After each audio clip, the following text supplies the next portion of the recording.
ಒಂದು ಆತನ ತಪ್ಪೊಪ್ಪಿಗೆ. ವೀಕ್ಷಕರೇ, ನೀವು ನೋಡಿದ್ರೆ ತಪ್ಪೊಪ್ಪಿಗೆಯಲ್ಲಿ ಏನ್ ಹೇಳಿದಾನೆ ಆಯ್ತಾ?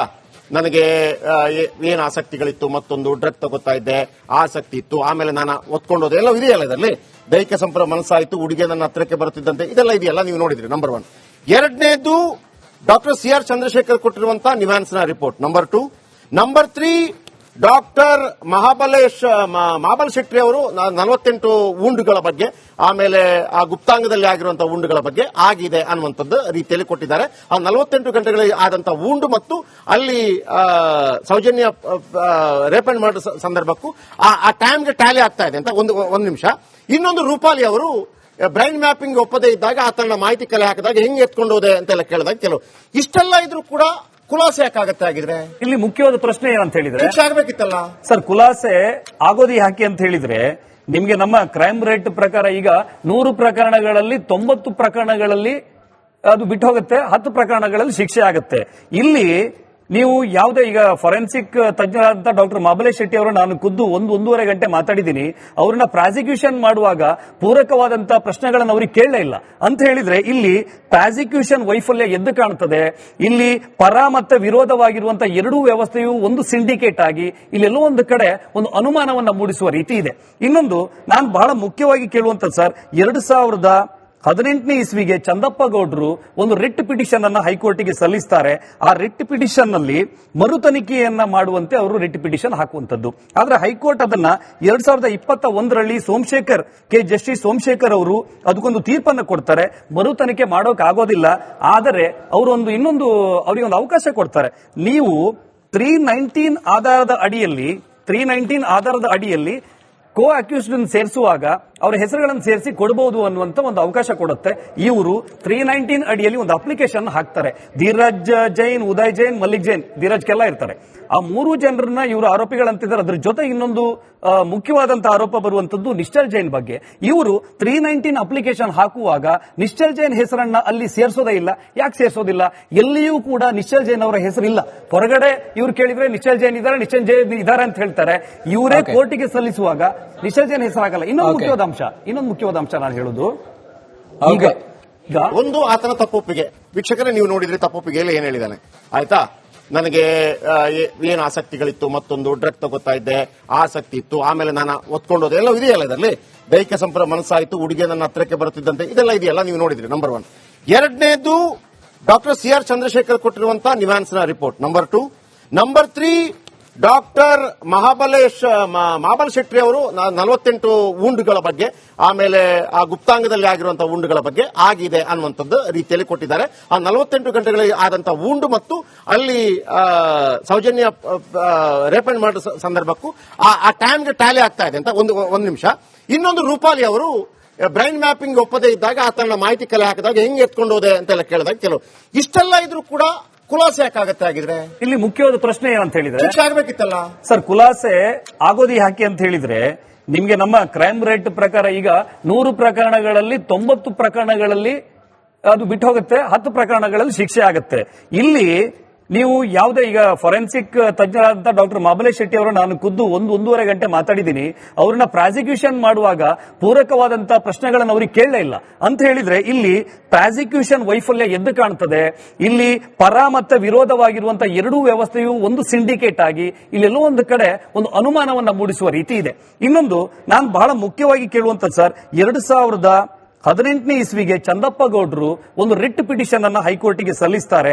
ಆ ರಿಟ್ ಪಿಟಿಷನ್ ನಲ್ಲಿ ಮರು ತನಿಖೆಯನ್ನ ಮಾಡುವಂತೆ ಅವರು ರಿಟ್ ಪಿಟಿಷನ್ ಹಾಕುವಂತದ್ದು. ಆದ್ರೆ ಹೈಕೋರ್ಟ್ ಅದನ್ನ 2021ರಲ್ಲಿ ಜಸ್ಟಿಸ್ ಸೋಮಶೇಖರ್ ಅವರು ಅದಕ್ಕೊಂದು ತೀರ್ಪನ್ನು ಕೊಡ್ತಾರೆ.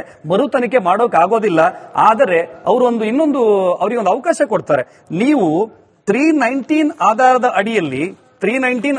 ಅಡಿಯಲ್ಲಿ ಕೋ ಅಕ್ಯೂಸ್ಡ್ ಸೇರಿಸುವಾಗ ಅವರ ಹೆಸರುಗಳನ್ನು ಸೇರಿಸಿ ಕೊಡಬಹುದು ಅನ್ನುವಂತ ಒಂದು ಅವಕಾಶ ಕೊಡುತ್ತೆ. ಇವರು 319 ಅಡಿಯಲ್ಲಿ ಒಂದು ಅಪ್ಲಿಕೇಶನ್ ಹಾಕ್ತಾರೆ. ಧೀರಜ್ ಜೈನ್, ಉದಯ್ ಜೈನ್, ಮಲ್ಲಿಕ್ ಜೈನ್, ಧೀರಜ್ ಕೆಲ್ಲ ಇರ್ತಾರೆ. ಆ 3 ಜನರನ್ನ ಇವರು ಆರೋಪಿಗಳಂತಿದ್ದಾರೆ. ಅದ್ರ ಜೊತೆ ಇನ್ನೊಂದು ಮುಖ್ಯವಾದಂತಹ ಆರೋಪ ಬರುವಂತದ್ದು ನಿಶ್ಚಲ್ ಜೈನ್ ಬಗ್ಗೆ. ಇವರು 319 ಅಪ್ಲಿಕೇಶನ್ ಹಾಕುವಾಗ ನಿಶ್ಚಲ್ ಜೈನ್ ಹೆಸರನ್ನ ಅಲ್ಲಿ ಸೇರಿಸೋದೇ ಇಲ್ಲ. ಯಾಕೆ ಸೇರಿಸೋದಿಲ್ಲ? ಎಲ್ಲಿಯೂ ಕೂಡ ನಿಶ್ಚಲ್ ಜೈನ್ ಅವರ ಹೆಸರಿಲ್ಲ. ಹೊರಗಡೆ ಇವ್ರು ಕೇಳಿದ್ರೆ ನಿಶ್ಚಲ್ ಜೈನ್ ಇದ್ದಾರೆ ಅಂತ ಹೇಳ್ತಾರೆ. ಇವರೇ ಕೋರ್ಟಿಗೆ ಸಲ್ಲಿಸುವಾಗ ನಿಶ್ಚಲ್ ಜೈನ್ ಹೆಸರಾಗಲ್ಲ. ಇನ್ನೊಂದು ಮುಖ್ಯವಾದ ಅಂಶ ನಾನು ಹೇಳುದು, ಈಗ ಒಂದು ಆತನ ತಪ್ಪೊಪ್ಪಿಗೆ. ವೀಕ್ಷಕರೇ, ನೀವು ನೋಡಿದ್ರೆ ತಪ್ಪೊಪ್ಪಿಗೆಯಲ್ಲಿ ಏನ್ ಹೇಳಿದಾನೆ ಆಯ್ತಾ. ನನಗೆ ಏನ್ ಆಸಕ್ತಿಗಳಿತ್ತು, ಮತ್ತೊಂದು ಡ್ರಗ್ ತಗೋತಾ ಇದ್ದೆ, ಆಸಕ್ತಿ ಇತ್ತು, ಆಮೇಲೆ ನಾನು ಒತ್ಕೊಂಡೋದೆ, ಎಲ್ಲ ಇದೆಯಲ್ಲ ಇದರಲ್ಲಿ. ದೈಹಿಕ ಸಂಪರ್ಕ ಮನಸ್ಸಾಯಿತು, ಹುಡುಗಿಯ ನನ್ನ ಹತ್ರಕ್ಕೆ ಬರುತ್ತಿದ್ದಂತೆ, ಇದೆಲ್ಲ ಇದೆಯಲ್ಲ ನೀವು ನೋಡಿದ್ರಿ. ನಂಬರ್ 1. ಎರಡನೇದು ಡಾಕ್ಟರ್ CR ಚಂದ್ರಶೇಖರ್ ಕೊಟ್ಟಿರುವಂತಹ ನಿವಾನ್ಸ್ನ report. Number 2. Number 3 doctor Mahabal Shetty ಅವರು 48 ಉಂಡುಗಳ ಬಗ್ಗೆ, ಆಮೇಲೆ ಆ ಗುಪ್ತಾಂಗದಲ್ಲಿ ಆಗಿರುವಂತಹ ಉಂಡುಗಳ ಬಗ್ಗೆ ಆಗಿದೆ ಅನ್ನುವಂಥದ್ದು ರೀತಿಯಲ್ಲಿ ಕೊಟ್ಟಿದ್ದಾರೆ. ಆ 48 ಗಂಟೆಗಳಲ್ಲಿ ಆದಂತಹ ಉಂಡು ಮತ್ತು ಅಲ್ಲಿ ಸೌಜನ್ಯ ರೇಪಣೆ ಮಾಡೋ ಸಂದರ್ಭಕ್ಕೂ ಆ ಟೈಮ್ಗೆ ಟ್ಯಾಲಿ ಆಗ್ತಾ ಇದೆ ಅಂತ ಒಂದು ನಿಮಿಷ. ಇನ್ನೊಂದು, ರೂಪಾಲಿ ಅವರು ಬ್ರೈನ್ ಮ್ಯಾಪಿಂಗ್ ಒಪ್ಪದೇ ಇದ್ದಾಗ ಆತನ ಮಾಹಿತಿ ಕಲೆ ಹಾಕಿದಾಗ ಹೆಂಗೆ ಎತ್ಕೊಂಡು ಹೋದೆ ಅಂತೆಲ್ಲ ಕೇಳಿದಾಗ ಕೆಲವು ಇಷ್ಟೆಲ್ಲ ಇದ್ರೂ ಕೂಡ ಖುಲಾಸೆ ಯಾಕಾಗತ್ತೆ ಆಗಿದ್ರೆ? ಇಲ್ಲಿ ಮುಖ್ಯವಾದ ಪ್ರಶ್ನೆ ಏನಂತ ಹೇಳಿದ್ರೆ, ಶಿಕ್ಷೆ ಆಗಬೇಕಿತ್ತಲ್ಲ ಸರ್. ಖುಲಾಸೆ ಆಗೋದು ಯಾಕೆ ಅಂತ ಹೇಳಿದ್ರೆ, ನಿಮ್ಗೆ ನಮ್ಮ ಕ್ರೈಮ್ ರೇಟ್ ಪ್ರಕಾರ ಈಗ 100 ಪ್ರಕರಣಗಳಲ್ಲಿ 90 ಪ್ರಕರಣಗಳಲ್ಲಿ ಅದು ಬಿಟ್ಟು ಹೋಗುತ್ತೆ, 10 ಪ್ರಕರಣಗಳಲ್ಲಿ ಶಿಕ್ಷೆ ಆಗುತ್ತೆ. ಇಲ್ಲಿ ನೀವು ಯಾವುದೇ ಈಗ ಫೊರೆನ್ಸಿಕ್ ತಜ್ಞರಾದಂತಹ ಡಾಕ್ಟರ್ ಮಹಾಬಲೇಶ್ ಶೆಟ್ಟಿ ಅವರು ನಾನು ಖುದ್ದು ಒಂದೂವರೆ ಗಂಟೆ ಮಾತಾಡಿದ್ದೀನಿ. ಅವ್ರನ್ನ ಪ್ರಾಸಿಕ್ಯೂಷನ್ ಮಾಡುವಾಗ ಪೂರಕವಾದಂತಹ ಪ್ರಶ್ನೆಗಳನ್ನು ಅವ್ರಿಗೆ ಕೇಳಲೇ ಇಲ್ಲ ಅಂತ ಹೇಳಿದ್ರೆ, ಇಲ್ಲಿ ಪ್ರಾಸಿಕ್ಯೂಷನ್ ವೈಫಲ್ಯ ಎದ್ದು ಕಾಣ್ತದೆ. ಇಲ್ಲಿ ಪರ ಮತ್ತು ವಿರೋಧವಾಗಿರುವಂತಹ ಎರಡೂ ವ್ಯವಸ್ಥೆಯು ಒಂದು ಸಿಂಡಿಕೇಟ್ ಆಗಿ ಇಲ್ಲೆಲ್ಲೋ ಒಂದು ಕಡೆ ಒಂದು ಅನುಮಾನವನ್ನ ಮೂಡಿಸುವ ರೀತಿ ಇದೆ. ಇನ್ನೊಂದು ನಾನು ಬಹಳ ಮುಖ್ಯವಾಗಿ ಕೇಳುವಂತ ಸರ್, 2018ನೇ ಇಸ್ವಿಗೆ ಚಂದಪ್ಪ ಗೌಡ್ರು ಒಂದು ರಿಟ್ ಪಿಟಿಷನ್ ಅನ್ನ ಹೈಕೋರ್ಟ್ಗೆ ಸಲ್ಲಿಸ್ತಾರೆ. ಆ ರಿಟ್ ಪಿಟಿಷನ್ ನಲ್ಲಿ ಮರು ತನಿಖೆಯನ್ನ ಮಾಡುವಂತೆ ಅವರು ರಿಟ್ ಪಿಟಿಷನ್ ಹಾಕುವಂತದ್ದು. ಆದ್ರೆ ಹೈಕೋರ್ಟ್ ಅದನ್ನ 2021ರಲ್ಲಿ ಜಸ್ಟಿಸ್ ಸೋಮಶೇಖರ್ ಅವರು ಅದಕ್ಕೊಂದು ತೀರ್ಪನ್ನು ಕೊಡ್ತಾರೆ. ಮರು ತನಿಖೆ ಮಾಡೋಕೆ ಆಗೋದಿಲ್ಲ, ಆದರೆ ಅವರು ಅವರಿಗೆ ಒಂದು ಅವಕಾಶ ಕೊಡ್ತಾರೆ. ನೀವು 319 ಆಧಾರದ ಅಡಿಯಲ್ಲಿ ಕೋ ಅಕ್ಯೂಸ್ಡ್ ಸೇರಿಸುವಾಗ ಅವರ ಹೆಸರುಗಳನ್ನು ಸೇರಿಸಿ ಕೊಡಬಹುದು ಅನ್ನುವಂತ ಒಂದು ಅವಕಾಶ ಕೊಡುತ್ತೆ. ಇವರು 319 ಅಡಿಯಲ್ಲಿ ಒಂದು ಅಪ್ಲಿಕೇಶನ್ ಹಾಕ್ತಾರೆ. ಧೀರಜ್ ಜೈನ್, ಉದಯ್ ಜೈನ್, ಮಲ್ಲಿಕ್ ಜೈನ್, ಧೀರಜ್ ಕೆಲ್ಲ ಇರ್ತಾರೆ. ಆ 3 ಜನರನ್ನ ಇವರು ಆರೋಪಿಗಳಂತಿದ್ದಾರೆ. ಅದ್ರ ಜೊತೆ ಇನ್ನೊಂದು ಮುಖ್ಯವಾದಂತಹ ಆರೋಪ ಬರುವಂತದ್ದು ನಿಶ್ಚಲ್ ಜೈನ್ ಬಗ್ಗೆ. ಇವರು 319 ಅಪ್ಲಿಕೇಶನ್ ಹಾಕುವಾಗ ನಿಶ್ಚಲ್ ಜೈನ್ ಹೆಸರನ್ನ ಅಲ್ಲಿ ಸೇರಿಸೋದೇ ಇಲ್ಲ. ಯಾಕೆ ಸೇರಿಸೋದಿಲ್ಲ? ಎಲ್ಲಿಯೂ ಕೂಡ ನಿಶ್ಚಲ್ ಜೈನ್ ಅವರ ಹೆಸರಿಲ್ಲ. ಹೊರಗಡೆ ಇವ್ರು ಕೇಳಿದ್ರೆ ನಿಶ್ಚಲ್ ಜೈನ್ ಇದ್ದಾರೆ ಅಂತ ಹೇಳ್ತಾರೆ. ಇವರೇ ಕೋರ್ಟಿಗೆ ಸಲ್ಲಿಸುವಾಗ ನಿಶ್ಚಲ್ ಜೈನ್ ಹೆಸರಾಗಲ್ಲ. ಇನ್ನೊಂದು ಮುಖ್ಯವಾದ ಅಂಶ ನಾನು ಹೇಳುದು, ಈಗ ಏನ್ ಪ್ರಾಬ್ಲಮ್ ಇಲ್ಲ ಏರಿಯಾದಲ್ಲಿ? ಏನ್ ಪ್ರಾಬ್ಲಮ್? ಏನ್ ನಿಮ್ ಪ್ರಾಬ್ಲಮ್? ಏನೆಲ್ಲ ಪ್ರಾಬ್ಲಮ್ ಆಯ್ತಿಲ್ಲ ಹೇಳಿ. ಏನ್ರಿ ನಿಮ್ ಪ್ರಾಬ್ಲಮ್ ಅಂತ ಹೇಳಿ. ಯಾರಪ್ಪ ನಗರಕ್ಕೆ? ಗಾಂಧಿನಗರ, ದಾಸರಹಳ್ಳಿ, ರಾಜರಾಜೇಶ್ವರಿ ನಗರ, ಚಾಮರಾಜಪೇಟೆ, ಹುಬ್ಬಳ್ಳಿ, ಚನ್ನಮರುತ್ತದ, ಮೈಸೂರಿಗೆ ಬಂದಿರೋದು. ಬ್ಯಾಡಗಿ ತಾಲೂಕಿಗೆ ನಾವು ಬಂದಿವ್ರಿ. ಸರ್ ಹೇಳಿ ಸರ್, ಏನ್ ಪ್ರಾಬ್ಲಮ್? ನಿಮ್ MLA ಹೆಂಗೆ? ಏನೆಲ್ಲ ಸಮಸ್ಯೆಗಳು? ಏನ್ ಕಥೆಯಲ್ಲಿ ಬಂತ? ಯಾವಪ್ಪ ಯಾವುದು ಬಂದಿಲ್ಲ. 2 months ಇಂದ ನೀರಿಲ್ಲ. ಟ್ಯಾಂಕರ್ ಬರ್ಬೇಕಾದ್ರೆ ರೋಡ್ ಸರಿ ಇಲ್ಲ. ಯಾರತ್ರ ಹೋಗಿ ಹೇಳೋದಕ್ಕೆ ನಮ್ಗೆ ಯಾರು ಇಲ್ಲ. ಕಿತ್ತೋದ್ರೆ ಏನ್ ಅಲ್ಲ ಹಾಳಾಗೋದ್ರು ಇದು ಯಾರು ನೋಡರೇ ಗತಿ ಇಲ್ಲ. ನಾವಿದ್ದೀವಿ ಅಂತಾರೆ. ಇವಾಗ ಯಾರು MLA ಮಗ ಒಂದ್ ದಿವಸನೂ ಬಂದಿಲ್ಲ. ಫುಲ್ ಸ್ಟ್ಯಾಂಡರ್ಡ್ ಲಕ್ಸುರಿಯಸ್ ಬೆಡ್ರೂಮ್ ಐತ್ರಿ ಅದು. Taj West End, Radisson blue.